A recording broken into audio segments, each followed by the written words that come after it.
Salut les matrus, salut les supporters stéphanois. Aujourd'hui, on se retrouve pour une toute nouvelle vidéo sur un bilan de mi-saison de l'AS Saint-Etienne. Aujourd'hui, je me trouve dans la plaine du Forêt, à Balbini précisément. Donc, pour parler du bilan tout simplement des Verts.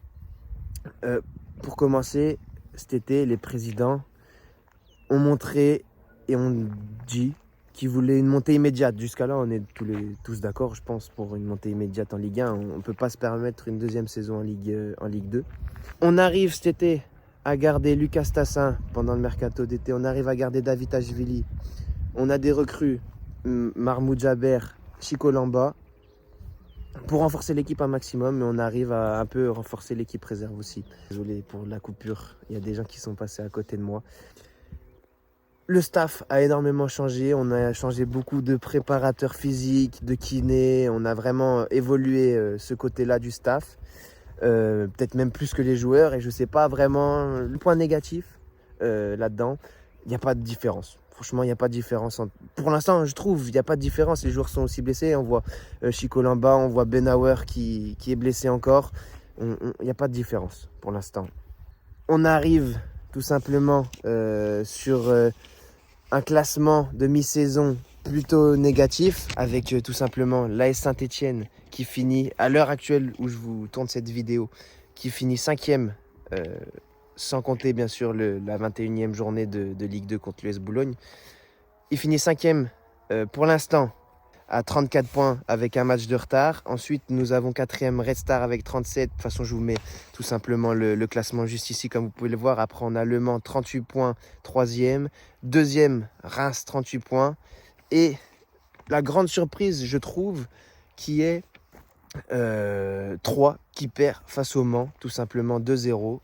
Au moment où j'ai regardé le score, surprise, et on peut s'en vouloir suite à la défaite de Reims, parce que on aurait pu peut-être passer premier, mais bon, malheureusement, le score en est là. Statistiquement, on est plutôt sur une saison irrégulière, d'où vient la démission, voilà, la rupture de contrat entre le club et Eric Horneland. On est sur 20 matchs joués, 36 buts marqués, plutôt bilan positif en attaque. Vu l'attaque qu'on a, heureusement qu'on met des buts.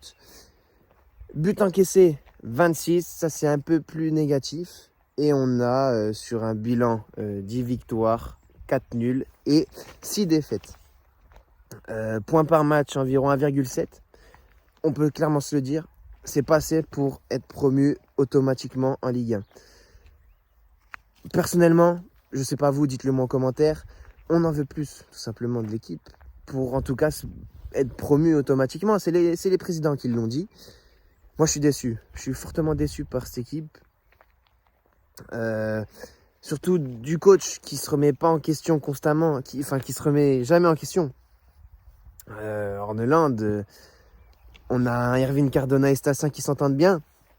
Il les fait jamais jouer ensemble. Donc je sais pas, c'est ces trucs-là, un peu et en plus tout le temps axé vers l'attaque. Moi ça me dérange un peu parce que dans les buts on en prend 26.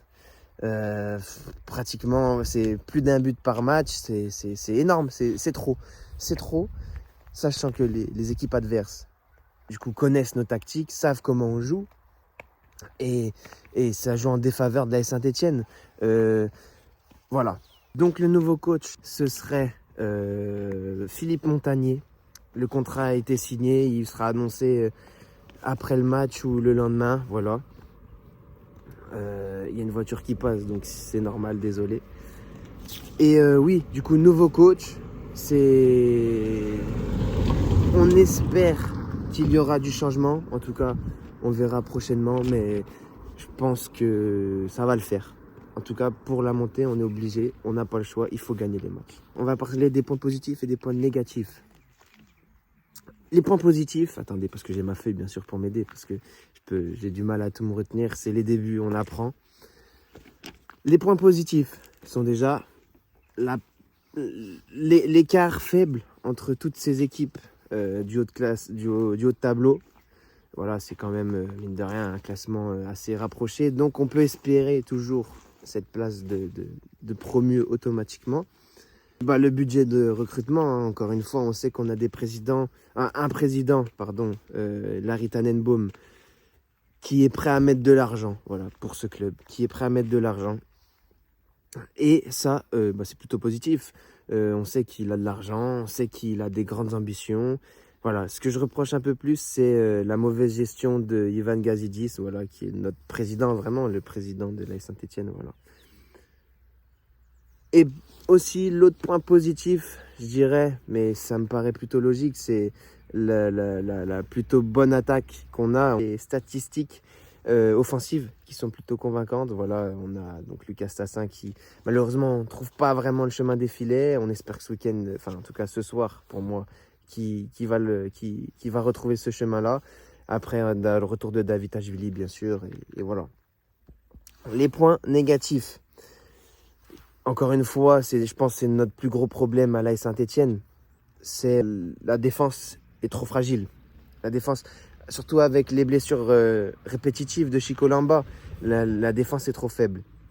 Un autre point faible, c'est qu'il y a tellement de pression sur les joueurs pour finir dans les 2 premiers.